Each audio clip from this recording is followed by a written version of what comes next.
Welcome back to The Cabin Podcast. I'm Andrea Belke. And I'm Megan Christian. And as you know, The Cabin is brought to you by the Wisconsin Counties Association and the WCA Group Health Trust. And today we have a very special guest. I'm sure you know him. He is a comedian, an author, an actor, a musician. What does this guy not do? Entrepreneur. We have Charlie Berens in the cabin today. Thank you guys for having me. That was really nice. That was quite the intro. Jack of all trades, master of none. So that's kind of how that works out. How did we get you to drive from Milwaukee to Madison? We're so honored. No, come on now. I would do that. We haven't been trying to schedule this that long, have we? Not at all. That is the longest power strip I think I've ever seen. Holy smokes. For one lamp, we just had to do it. Where'd you get that? Nick? I found that downstairs. Oh, really? Yeah. That's cool. We had to dig it out. That's what do you think of the cabin here? I like it. I like it a lot. I like the happy camper sign above you. That's cool. Time spent at the cabin is time well spent. That's great. This is like my buddy went to my cousin's cabin because he had some people over, and my aunt, she's got a lot of these signs. Like life is better at the lake, and probably like 100 of those signs around the thing. And they have a guest book, and he wrote in the guest book, he wrote just every single sign he saw, like basically, this is my happy place. Life is better at the lake. Like, I'm a happy camper, And he did the whole thing was just signs. My aunt was so pissed at him. He's not allowed back at the cabin. Not for that, because he drove a car off the road on accident. Oh, boy. Maybe one day he'll come back. Yeah. Do you get into quotes? Are you someone that tells yourself a mantra or anything? A mantra? No, I don't know that I have a mantra necessarily. That's kind of cool. Do you have a mantra? No. Neither of you have a mantra? Not really. You can't ask me if I have a mantra and not have a mantra. Well, because some people are into that. Yeah. Some people are very into mantras or quotes or self-affirmations. I don't know if I really have that. Yeah. Yeah, that's an interesting dynamic. I'm not like a guy who looks at myself in the mirror every morning and says, something I read on Instagram. You look good. People that put those on their mirror, they gotta write it. Oh, they do have like bumper stickers for their mirror? Yeah. Mm-hmm. Oh, that's cool. Yeah. No shade. That's great if people like sometimes that. when I go through maybe a breakup or something rocky, I'll look in the mirror and go, here we go again. Okay. That's a good mantra. I'll go, you're bringing the crazy again. Here we go. Here we go again. That's good. Well, you and Andrea know each other, but I don't really know you that well. So I kind of want to take it back to the beginning with you. Yeah. Where'd you grow up? What was your childhood like? Oh, childhood was good. I grew up in the suburbs of Milwaukee and, one of 12 kids. That's crazy. Yeah. Wild. Yeah. What was that like? Chaotic. Yeah. No, it was really fun. I mean, it's very fun to have a bunch of siblings because you always have friends. You have friends are kind of, they come with the package, Yeah, So, they can't leave you. Yeah, well, yeah, they can, but they have to come back at the end of the day. Where do you fall in their Second middle child? oldest. Oh, wow. Mhm. Okay. 2 of 12. Wow. 1 of 6 if you simplify the fractions. So were you taking care of the younger ones then, I would assume? Yeah, if we say taking care in quotes, yes. Yeah. We were fighting is what we were doing. Mm-hmm. Yeah, the older ones, me and my brothers, we would fight quite a bit. Yeah. So were you like a pretty big troublemaker? No, I wouldn't say a big troublemaker. I mean, my dad kind of kept everything in line. Gotcha. You know what I mean? And so we were pretty well behaved on the face of it, But we would get into some trouble. It's just we're not disclosing that because otherwise, then I'm going to get into trouble. Yeah. You know what I mean? Yeah. Like me and my buddy Jay, we would go biking. We were always on our bikes, and we would go to church to look at like the used cigarettes and see if we could find like one with some cigarette left in it, and then we go off in the woods and try to smoke them. So yeah, it's just so bootleg. Yeah, we do that kind of stuff. Yeah. Not that I'm condoning that for any children out there. Don't smoke the used cigarettes outside the Adoration Chapel at church. Did you sort of have the quintessential Wisconsin childhood growing up? Were you out in the woods? Were you climbing trees? Were you playing outside a lot? Yeah, we were free range kids. That's kind of how it was. You know, I like biking because, you know, when you have a lot of kids at home, it's nice to like get out there and do that. So yeah, we were doing all that stuff, fishing, biking, playing in the woods, making forts, that kind of thing. It was a really nice childhood. It was really good.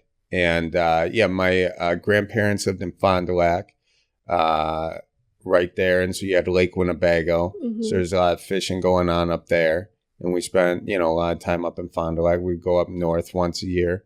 That was our vacation. We all piled in, 14 people in that 15-seater van, you know. And that was toward the end of my childhood because that's when we had all those people. But, you know, it would always be like 6, 7, 8, 9 people in there. Did you have like any favorite places growing up to go in Wisconsin? Yeah, I mean, it was always like up north was my favorite place to go. And we would rent like a different place every year, really. But it was just generalized up north, you know, whether it was like Presque Isle or like Land O'Lakes or Black Oak Lake or whatever. Way at the tippy top. Yeah.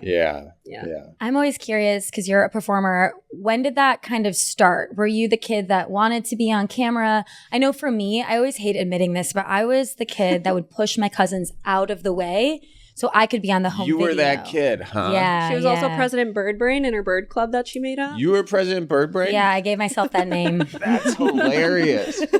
Oh my God. That's so cool. So you were in a bird club, like you like birds? I created it. Binoculars? I created the bird club and made all my cousins join, and I made everyone call me President Birdbrain. President Birdbrain. How old were you? Like probably 15, 10. No, it was 16? probably 10 or 12. 10, 12? Yeah. Wow. Yeah. That's impressive. But I was Do you still like birding? Yeah. Not as much as I did back then. We're working on it. Yeah. I love birds. Yeah, I'm not as passionate as I was when I was President Birdbrain. What? The legend never dies, you know? No, it doesn't. What was your favorite bird as President Birdbrain? Probably. I love chickadees. I think I was a big chickadee girl. Oh, chickadees. Yeah. Wow. Nice. Yeah. Do you have a book? I made bird books. Yeah. That's cool. Yeah. Do you still have them? Probably somewhere. I could dig them up. You got to dig those up. Yeah. You just started a whole bird democracy. So were you an entertainer when you were young? Oh, yeah, no, not really. I mean, I would always try to, you know, if you got a lot of people in the family, you try to like break up, you know, maybe like, because you walk into a family gathering and you immediately double the size of said gathering or whatever. So, or, you know, so you kind of make jokes maybe just to like lighten the mood a little bit or whatever. But that was really it. I didn't get into comedy. I liked music growing up. I want to be a baseball player. I want to be an archaeologist, you know, because I saw Jurassic Park and I thought paleontologists were archaeologists. So. But no, comedy wasn't really on my radar. Not until kind of like in my 20s. Wow. So what really made you get into it then? Was there like something where you're like, yeah, I want to do that? Well, I was doing journalism at UW and I got this job working for MTV. Like they had a rep in each state covering the election. It was like the choose or lose thing back when MTV, you know, used to do news. And so that got me in the pattern of like making a video every week. And then and it also got me like hosting sort of. So then after college, I wasn't like getting any hosting jobs. I was like thinking I might be the next MTV VJ, you know? But that didn't obviously work out. So then I got a bunch of jobs, small jobs, whatever. And then I was working at a production company in Los Angeles where I was like setting up the lights and cameras and stuff for like these behind the scenes back when DVDs, everything I'm saying is back when. Well, we're the same age. Megan's a little younger, so she kind of keeps us in check. Okay. But I'm with you, Charlie. Well, Megan, I'm with you. I know who all these people are that you have, well, yes. There used to be these things called DVDs. I'm familiar with the DVD. I had a Blu-ray. Okay, so you get it. So there were all the behind the scenes things after the thing, and that's what this production company did. And so because I had a minivan, don't be too impressed. It's okay. I used to drive a Kia Soul. Ooh. You should be impressed. Those are cool. Little Kia Souls. Those are nice. But yeah, I had a minivan, so I was able to move the gear at no cost to said production company. So that got me to be the set PA, which meant I set up the stuff. And then after work, I would set it up again and then do kind of these hosting type news things because I had obviously the news background. And there were all these like news hosting jobs at the time. So I would like kind of make them like headline punchline sort of. And that was like how I made a reel. And then from that reel, I got a job in South Carolina doing like a YouTube news show called 1 Minute News. Nice. And then from there was kind of every day making like, you know, news, but making it digestible for people, you know, for millennials who were the young kids at the time. Yeah, I can't relate to that one. Sorry, guys. So it was a lot like sort of the Jon Stewart-esque, like making jokes about the news kind of. And that's what got me into comedy. And eventually I wound up in Dallas doing this thing called Nightcap News, which was like, again, blending entertainment, comedy with news. Then after being there for 3 months, they're like, this isn't working. Let's go back to traditional news. So then I was in traditional news for a while. I eventually went out to LA after that. I don't know if you asked for my whole life story, but I'm giving it to you. It works. These are the footnotes. Went out to LA, was doing entertainment news, like red carpets and stuff, which I didn't really enjoy at all because I don't, you know, I have bad facial recognition because I did no research. And so then I started doing stand-up at night, and that's kind of where the Man Talk Minute bit came from, was my stand-up set. Yeah. Okay, yeah. Well, a lot. Yeah. A lot happened. A lot happened. And I know when I did your podcast, the Cripes Cast, we connected on back in the day before things started taking off. Now you're saying back in the day. Well, that was back in the day. That was probably when you were kind of taking whatever came to you. That was probably, 15 years ago, even 10 years ago. Yeah. And at the time, like, I think we had connected on, you took jobs from Craigslist. You were just trying to get any sort of job. I would do a job from Craigslist. The check would bounce. Okay. Of course it bounced. Right. And you had some unusual jobs kind of along the way, right? Oh, yeah. Yeah, I did all sorts of weird things. Yeah, I did. There was this one job to do. They needed a figure drawing model for a senior citizen sketch drawing class. And I didn't know what a figure drawing model was, but I did know I needed $35. And so that was me. So I was the model for the figure drawing class. For people who don't know what that is. It's where you take off all your clothes and people draw you. Now, I wasn't fully nude. Still had, the bratwurst was in the package, as they say. So, but I did do that. You know, and that's why you don't major in journalism, kids. Okay.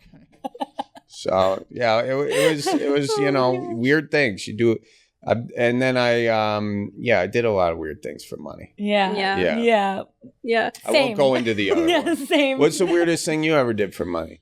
I was a magician's assistant in a traveling group. I could see you being all over that. I liked it, but I was, we traveled from Chicago to New York in a van.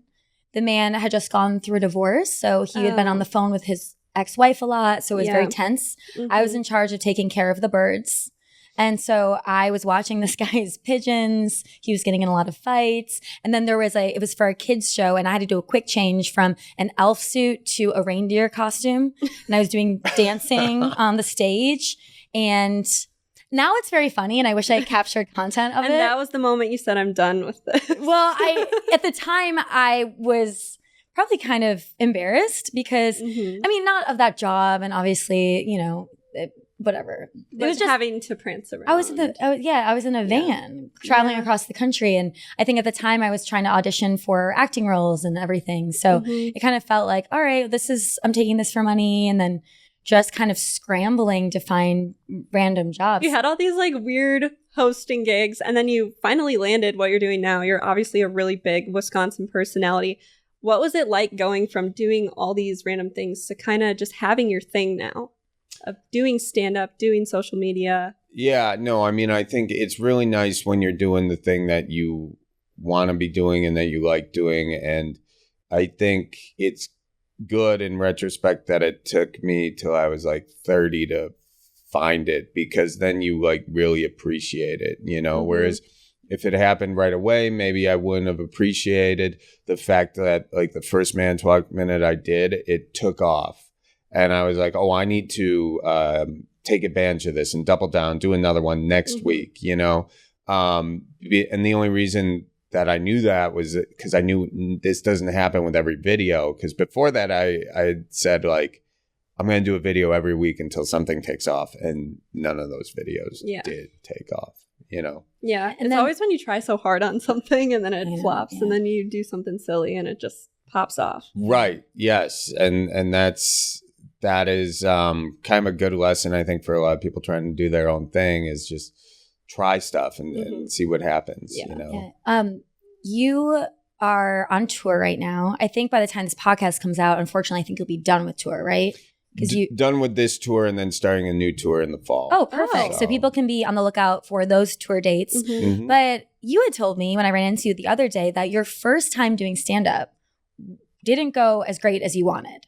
No, I bombed magically. What did you do?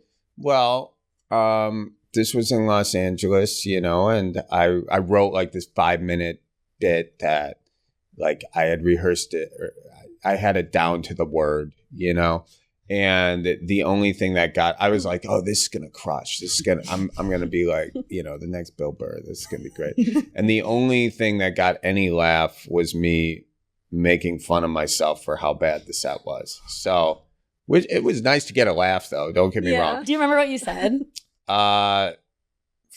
No, I can't. He's probably like, well, this didn't go well. And everyone starts laughing finally. Yeah, because they're like, thank God he acknowledges it, you know? It's a good lesson for stand-up to just acknowledge the truth in your head, because everyone else is already thinking it. And but then I didn't get on stage for like another 6 months, because I was just like, I don't think this is for me, or like I was just, you know, too chicken. Yeah. And kind of kicked you down a How little bit. Yeah. How did you kind of get the confidence to then go back up after bombing first? I think I had a hosting gig where I was doing some kind of stand-up thing, or like doing like 5 minutes off the top. I was like, well, it can't go as bad as the last thing I did. And I had wanted to get back up, but I think I used that as a reason to say, okay, I got to get serious about this, because I can't. The fear of bombing again is what got me back on stage to do it a bunch. And then I kind of like caught the bug of it, you know, and was doing it sort of several times a week, at some point every night, you know, just going up for 2 minutes, 3 minutes, for a room full of comedians that are buried in their phone and don't really care what you have to say. You know, that's kind of what the open mic scene is like. Yeah. Or like your friends that you buy tickets for them to come. And those the bringer shows. Yeah, that's exactly what the night I sort of said I was going to do the Man Talk Minute. That's what that was, where you do a bringer show, you buy tickets for everyone. You're like they're like, you guys sell 20 tickets. So I bought all of them and did not really have a whole lot of money to do that, but I just want to make sure that, hey, if I fill this room, maybe they'll actually book me on another one. So, and then I gave those tickets away and like no one showed up, you know, because it's Hollywood, and then finding parking's a pain in the ass and traffic sucks. So you get it. Yeah. But it's kind of incredible to see that you could have given up then, right? You have one bad comedy show, which happens to so many comedians, but luckily you kind of kept going. And I think a lot of times people get so discouraged. Yeah, I was going to say, like, what's the feeling like from going like that to literally having to buy tickets to give to people to come to your show, they don't show up, to now having like sold out venues? I mean, it's really incredible, and I'm really grateful that people like come out, period. And it's kind of the thing, like before the show, I start kind of almost thinking like, God, I almost pretend like these people are here to see like somebody else or like I'm going up on someone else's stage. Because if you sit there and think like, holy, like it just kind of messes with your mind a little bit that like these people, but also it kind of centers you. It's like you don't have to go out there and like they are coming here for you. Just have to go out there and make them laugh. Well, because I was gonna say, like, have you had like your I made it moment yet, or would you say you're still working towards that? Because a lot of people, it's like, oh, my first I made it moment was I got publicly recognized, and I'm like, well, I just got publicly recognized at my allergist office. That's not really an I made it moment. Like, oh, you always move the goalpost back. I think, a lot in that. No, I mean, maybe the fact that I feel like less concerned about like an I made it moment. Maybe I had that moment, but there's like a lot of those. Like, it's continuous. Yeah, you're like, I will just want to be a touring headline comic. And then once you get that, you want something else. And so I think really a big part of it too is just gratitude and appreciating what you have. And yeah, I don't necessarily think about having like a I made it moment anymore necessarily, but it's just more of like, how can I make something that is good for like people to watch and that says a viewpoint that, you know, I think I have that's important for people to hear, and how do I say it but have people laugh along the way, you know? Does that make sense? Yeah. Well, and you're so busy. If you have a day off, what are you doing on your day off? What's a day off? You know, when we did actually have a day between shows on this past run, and we were in North Carolina, we were in Charlotte, and then we're going up to DC. And so we stopped in Roanoke and we went on a really cool hike. So I'm big in the outdoors stuff, you know. Yeah, I was going to say, do you like hiking or fishing? Hiking, fishing, yeah. When we were in Washington, me and my buddy Adam Gruel, you should get him on this. Yeah, I know him. Yeah. He taught me how to fly fish, which I never grew up fly fishing. So we went out fly fishing. But really anything involving outside is great, and it's recharging, and it's why I'm such like I think a hippie, you know, when it comes to the environmental stuff, you know, and get annoyed when, you know, we just let I don't know, sort of like somebody ruin it for profit, you know, because I think it's so good for so many people. And now I think we're all so into our screens. I don't know that if enough people really take advantage of that thing and appreciate it. But for me, it's a really cool thing, and I try to do as much as I can. Yeah, so that would be it. I'd be outside. That's like one of my favorite parts about working for Discover Wisconsin is just like getting to go outside for hosting. Yeah, it's so fun. Yeah, doing these hikes and going on these lakes. Yeah, that's cool. That you guys have a sweet gig. Yeah. All right. Well, we have a little game, but before we do that, any other burning questions before we move on to just like a lighthearted game? Nick? I mean, I got a few, but I'm not going to. Come on. You can ask a question. Pick your best one. You have a favorite moment that was like an impromptu, but just kind of like how, like in theater or whatever, just live things happening that you had to respond to? Oh, yeah. Yeah, like that happens every now and again. What's one? Oh, we were doing, I think, a show in where were we? Bemidji. And I was doing a joke about swingers. And I was like, are there any swingers here tonight? And to my surprise, there was a whole group of swingers. Lucky shot. I was like, nice. Got to talk to these guys. You know, that's a big part about stand-up is crowd work. And it's certainly something that I do a lot of crowd work, but it's hard, it's hard to get it into a clip, you know, and then you see a lot of these stand-up clips going around. Matt Rife does a really good job on those. And the nice thing about crowd work clips is you don't burn your material, you know, but you can do a stand-up clip. So people can see, oh, he's on tour, you know, it's sort of a vehicle to like get tickets and everything. But anytime you have something like that where you have swingers in the audience or someone's got a weird tattoo or whatever, you know, they got. Like this one dude in Chicago, I was like, anyone have a tattoo they regret? And this guy was like, I do. And he was so enthusiastic about it. I was like, all right, come show us, and he dropped his pants on stage and showed his ass because that's where the tattoo was. I was like, all right, I think I'm legally on the hook for this one. Get the hell out of here, Yeah. So you have weird stuff like that happen all the Yeah. time. You're not going to say what the tattoo was? What was a tattoo? I don't even remember, honest. Yeah. I mostly Too just remember distracted. this dude mooning the crowd. Yeah, you might have blocked it out. Yeah. Yeah. I think we put a clip of that out. I think that show what the tattoo was, but that was a pretty wild one. The heckling's interesting. That's actually Yeah. how Manitowoc Minute started, right? It started from a heckle. Well, that's where I named it after Manitowoc, because there was a guy in the audience. And that wasn't as much as a heckle as it was like I asked, is anyone from Wisconsin? And this guy was from Manitowoc. So, and then the next day I was like thinking about like, what do I name this thing? And I was like, well, that guy was from Manitowoc. And then the minute, that alliteration is cool. Mhm. So then kind of went with that. The Cabin is brought to you by the Wisconsin Counties Association, and this week we are featuring Crawford County, over on the southwest side of the state. Crawford County is one of Wisconsin's oldest counties, originally covering much of the state's western region before being divided into smaller counties. The county seat is Prairie du Chien. It was established as a French fur trading post in the late 1600s and remains one of Wisconsin's most iconic towns. Crawford County sits at the meeting point of two major rivers, making it an important location for early trade, transportation, and settlement.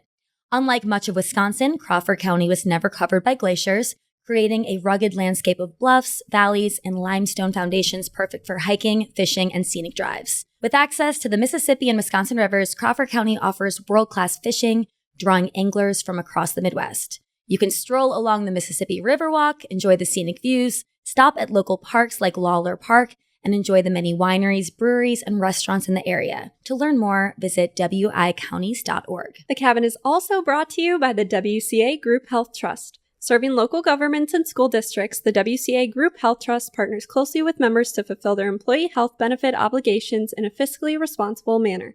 Learn more at wcaght.org. Okay, here are just some controversial Wisconsin opinions or questions. They're really easy. They're Okay. fun. And so you can just kind of give your answer. Oh, okay. Yeah. All right. Whose hat is this? This is my hat. Nice. Well worn. Cheese curds, fried or fresh? I like them fresh. But I'll do them fried. No shade, but if I'm picking, fresh. Where's your favorite place to get cheese curds? Usually off the side of the road somewhere, Yeah. Like when you find that dude selling them out of a cooler off like a county road, Yeah. you gotta stop for that. A lot of gas stations have fresh cheese curds too. Mhm. Like a section for them when it's cheese curd season.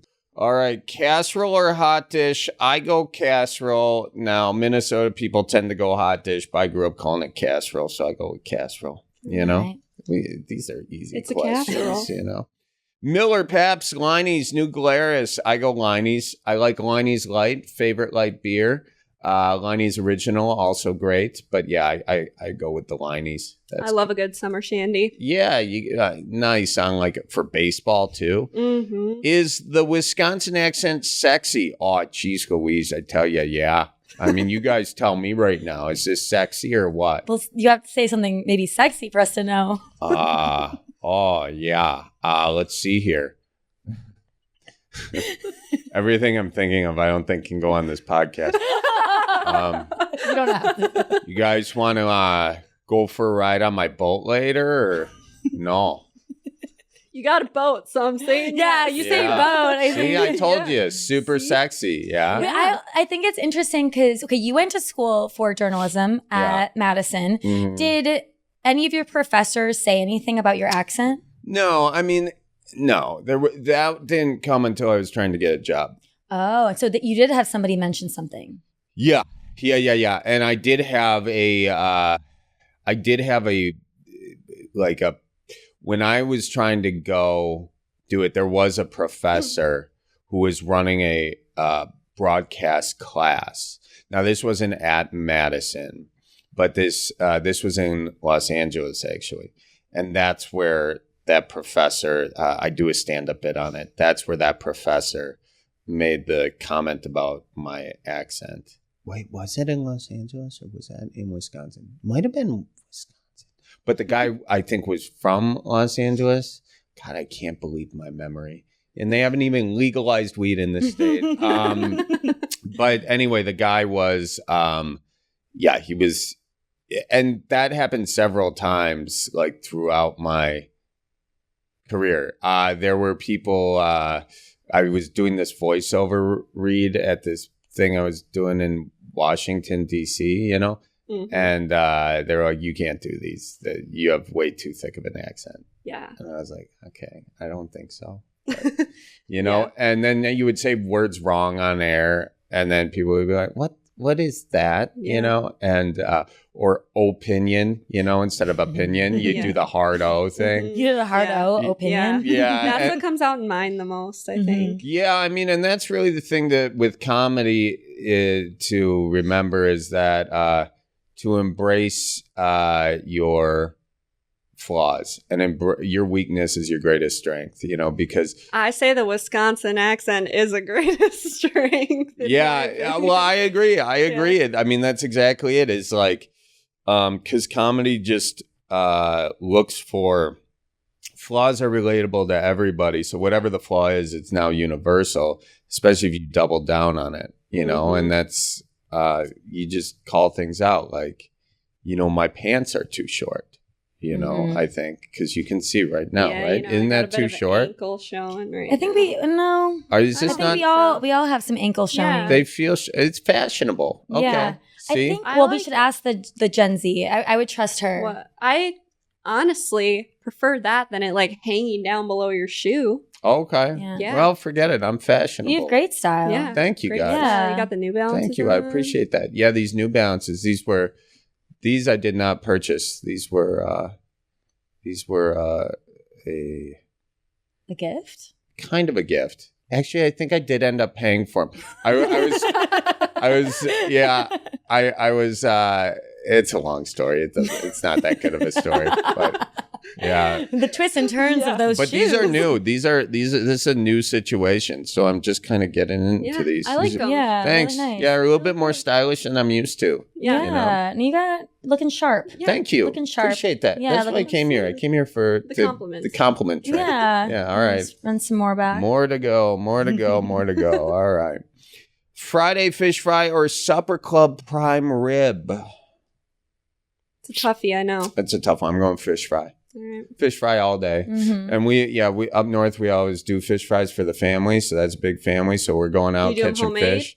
Oh, yeah. My dad does them good. Yeah. And all pan fish, you know, and then I'll go out there like just casting for like a muskie or whatever. And I didn't catch any of the fish, which is great because it means I don't have to clean them.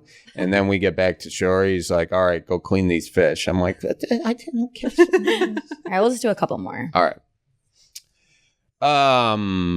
Pull tabs, best thing ever or waste of money? Investment is what it is. You guys should know that. Yeah. I love pull tabs. Yeah, you win a little, you put it back in. You win a little, you put it back in. It's just like the casino. You can't go wrong. Exactly. You know? Yeah. All right. Got two for here. All right. Wisconsinites drink too much. Probably. Yeah. I mean, look at a map that they put out every year, the drunkest things everywhere. They do. I think some people do, probably. Yeah. There's a question mark. You meant to put a period here.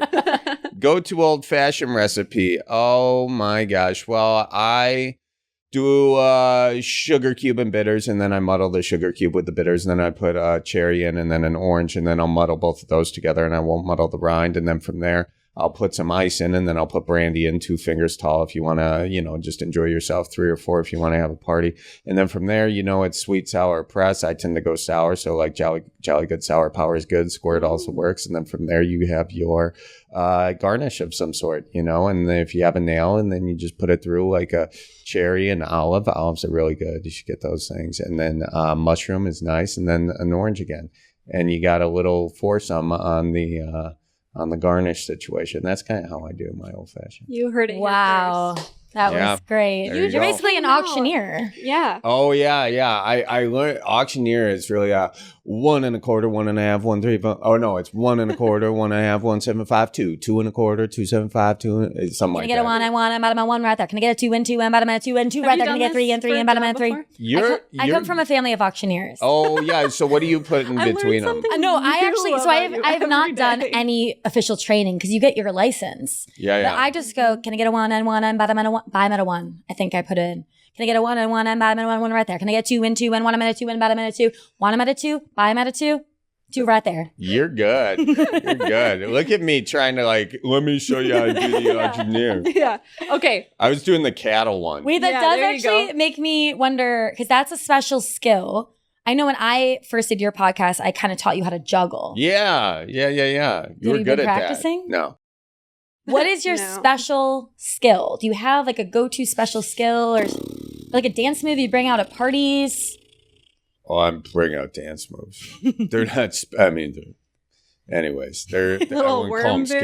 variation. My go-to special skill. I don't really. You're probably like, what more do you want from me? Yeah. Not only am I a stand-up comedian, I do the most amazing Yeah. skits ever. I know. Author. I do a lot of things half-assed. I mean, I can do some woodworking poorly. I can do some fishing stuff poorly. I mean, I can show you how to tie a few knots. I can show you a few basics about, like if you want a table made or whatever. A wood bench, though. I'm not doing some interior. Interior, you got to spend a lot more time on it. But what else? I don't know. Bird watching. I can tell Yeah. you about some birds. What's your favorite bird? Oh God, thank you. The red-breasted merganser. Ooh. Yeah. Have to look that one up. You don't even have to look up. You can look down. A lot of them are in the water right now. Just sitting there. They're the ones with the mohawks. All right. Ah. Yeah. Freshwater lakes. Freshwater lakes. Yeah. Freshwater Yeah. lakes. They're. I guess that's I was kinda all we looking at got. some just this morning in the Milwaukee River. So if you get yourself a nice little set of knocks and you look at the ducks, the ones with the mohawk, those are the red-breasted mergansers, and you got the male and the female, and typically 5 males will surround 1 female, and they'll do the courtship dance, which is ass up, beak up. That's the way they like to. And then the female will see one that she likes, and she'll take her razor sharp beak and she'll stick it in the side of the one she likes, and then they'll make new mergansers. I'll Wow. let you guys do the math on how. I mean, birds really do it right. Yeah. They The do. men have to perform Yeah. and compete and the show women what get you to got. injure them. Right. Practice, do your rehearsal, the big performance, and we'll pick the best one. Yeah, and you can watch them. It's phenomenal watching them. That's what I'm saying. You get some binoculars. You get these ducks interacting in their natural habitat. They do some weird things that they don't do if you're staying right there because they're afraid you're going to shoot them. I have Mhm. probably 20 ducks that are in my neighbor's front yard. Yard. Yard? Every Yeah. single morning because they feed them. They put a big pit of dried corn. All the Oh, ducks just come. Mhm. It's are they insane. mallards? Yep. Okay. Yeah. Actually, a hawk came down and took one of them out the other day. It was Oh. kind of really sad. See, you think you're feeding the ducks, but what you're really doing is a hawk Yeah. fly through. Luring. Yeah. Yeah. All right. Before we go, I want to ask a question that is kind of annoying. Because Yeah. if people ask me this, I always go, ugh. But I want to know, and you can also groan if you don't like it, but if you had to picture where you would like to be in 5 years and 10 years, you can choose one or the other. Just what, like when you kind of look, because you have so much going on, like do you imagine in 5, 10 years still have so many irons in the fire? Do you want to niche down? Like if you kind of looked at your future, do you want to have a home in the woods? Yeah. I would like to have, a home in the woods. A cabin, maybe? Cabin would be nice. Yeah, I was thinking 5 years, and I was like, should I go down the road of saying, is there going to be a 5 years with AGI and artificial intelligence taking over humanity because these billionaire tech bros are becoming trillionaire tech bros because they're replacing all of us with workers? So, and then once they replace us, they're like, oh, it's going to be smarter and stronger than everyone. And then once they do that, then that's going to be fine. It's like, oh, really, tech bro? What makes you think if you make something smarter and stronger than everybody that you are going to be the boss of it. It's just going to be the boss of you. And since I said that and these robots are listening, I'm going to end up in a car accident soon. So we'll see how that goes. But no, assuming that doesn't happen, assuming we don't go off the ledge, no regulation on it, AI also. It's a crazy thing. Yeah. We could honestly do a whole other podcast about that, because I do think that in our line of work, at some point, it's going to be obsolete. Why would you need to send a host when you can just have an AI host do it? They're already doing that. Yeah, commercials, it's already AI people. I mean, think about our voiceovers sometimes. Like, yeah, they already use AI on voiceovers. Yeah, I know. And that's just the smallest part. The jobs are for sure going to go away. oh yeah. But it's just how much power do you give these things with nuclear weapons, biological warfare, all that sort of stuff. But look, let's say all of that, let's say it all goes well, because it could also go well. I like the idea of, having some land where you can just be outside as much as possible. A cabin is great, like up north, and then you have some land there that you can, put your native wild habitat in there to attract more birds, There you go. which I'm big into, like looking at those things. But yeah, that would be kind of the dream, and then just go on the road once in a while to do stand-up shows with you. That's what I like the most, is stand-up. Yeah. Mhm. Yeah. That sounds like a great life. Yeah, it does sound like a great life. I feel like when you get to a point where you can kind of see all the things you've accomplished and kind of choose, like, this makes me the happiest, and then also bring some peace into your life. That's kind of where I see my life going too, is I want to have like a home, and maybe I would love like a cabin, eventually maybe kids, but just like being able to do the thing that you love, I think is really special. Yeah, and kind of, because I think for a long time you're pushing and pushing, and to get to the next career thing or whatever. And then a lot of times you're climbing this mountain, but you're never like looking at the view, And so I think it's a good thing to look at the view and enjoy it, as well as, continuing to find that passion or whatever, Are you able to look at the view now? Yeah, and I see all these robots coming. It's crazy. No, no, it is a beautiful view, and it's I'm very lucky to be able to do it, and that's something that I think has taken me, a lot of years of worrying and fretting about everything going away. Because when you're running a business like on social media, you see your numbers go up, you see your numbers go down, up and down. It takes a long time to realize that that's what numbers do. And you just gotta trust that if you put out a video that doesn't do well, or a joke bombs, like, it's almost like, instead of worrying about why it's bombing or why it did bad or whatever, just to say, okay, what's the next thing I can create that will get me excited about creating it, and not just creating it because I think it'll do well. And get numbers. Yeah. I mean, that's great advice, because like, for me, like, that's what I love to do, is social media. So even just hearing that from you is like really cool. Life advice from Charlie Berens. Yeah. You love social media. I love social media. See, that's where we differ. That's where we differ, because I grew up in a very digital age. I'm 22. You're 22. Jeez. Yeah. Yep. Because I love to create content. Like, that's the thing. You love to create content. Yes. I'll specify that versus social media. Oh, I yeah. think there is a lot of negative aspects of social media, but I like the ability to be able to share a story, create content that makes other people happy, create awareness for different things. Like, that's my dream. Like, I love that. So. Yeah. Well, that is cool. I mean, and your goal then is to like bring people happiness with your stuff. Yeah, just inspiring educational content would be like my ultimate end goal. I think. That's awesome. And the nice thing is you can do that now, like whatever the goal is or the end goal is, you can, and you are, which is cool with this show and everything. I know. I love to travel, so it's perfect right now. But yeah, that's great. And just making the thing that you want to see, because right now there's so many tools, and even whatever. There's so much technology stuff. Technology obviously it's a double-edged sword. Social media is a double-edged sword, and so even though I said all that stuff about the billionaires and whatever, which I think does have a lot of truth in it, but even the AI stuff. It's a tool. Can you use it for good, or will you use it for good, or will you use it for bad? I think is that's the thing that we all got to ask ourselves, and are we bringing which are we going to bring into the world? So. Yeah. Wow. I feel like that's something we could dive more into, but I told you I'd get you out at a certain time. Oh, I think that's a great place to end. Yeah, with like just Let's leave it there. With an open-ended, are you going to use this for bad or good? Yeah, there you go. There you go.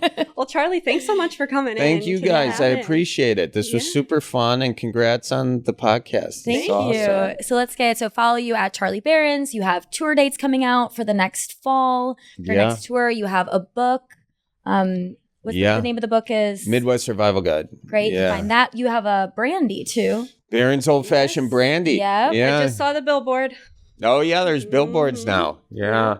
So we got the whole deal. And then your podcast, Cripescast, which has been going on for years now. Years. Yeah. We got to get you guys back on that thing. That would be fun. I should have brought it here. This time you can hit record. When I came in last time, we talked for 45 minutes and he never hit record. It's true. I do think, though, I ended up using the audio. It was the old audio that was recording from somewhere else? From the camera, yeah. Okay, from the camera. Which ended up working. But yeah, that was pretty embarrassing. I'm not going to lie. You live and you learn. You do live and you learn. Yeah. And then you just roll with it. Yeah. Yeah. Sometimes you live and you learn. Other times you just live. Well, we appreciate you. So thank you so much. Thank you guys. I appreciate you. Yeah. All right, Cabin listeners, thank you so much for tuning in. We hope you enjoyed this episode. Don't forget to follow us on social media at The Cabin Podcast. You can listen to us on Monday nights on YouTube. Listen at 6 a.m. Tuesdays, wherever you get your podcasts. And don't forget to leave us a voicemail. But that's all for today, so we will see you next week. Bye. Are you a golf enthusiast looking for the perfect course to tee off in Wisconsin? Look no further than Washington County, just 30 minutes northwest of Milwaukee. With its picturesque landscape and challenging courses, Washington County is something for everyone, from seasoned pros to beginners. At Washington County Golf Course, the #1 municipal course in Wisconsin, you can enjoy the beautiful views of the Kettle Moraine area while tackling the challenging Par 72 course. If you're ready for a truly world-class golfing experience, look no further than Erin Hills Golf Club. Host to the 2017 U.S. Open, Erin Hills is one of the most challenging and prestigious courses in the country.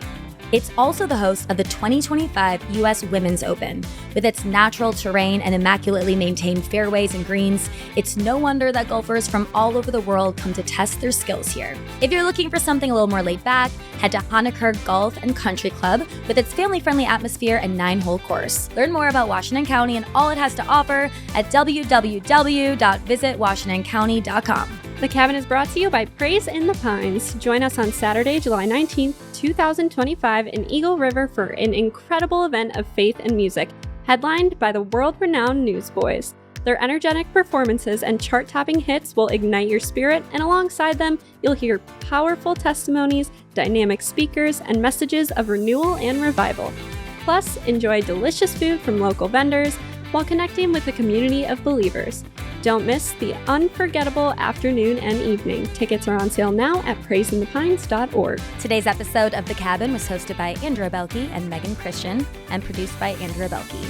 Audio engineering by Nick Cardarella and video teasers by Andrea Belke and Megan Christian with social media by Megan Christian. The Cabin is a production brought to you by Discover MediaWorks. To learn more, head to discovermediaworks.com. And don't forget to leave a review.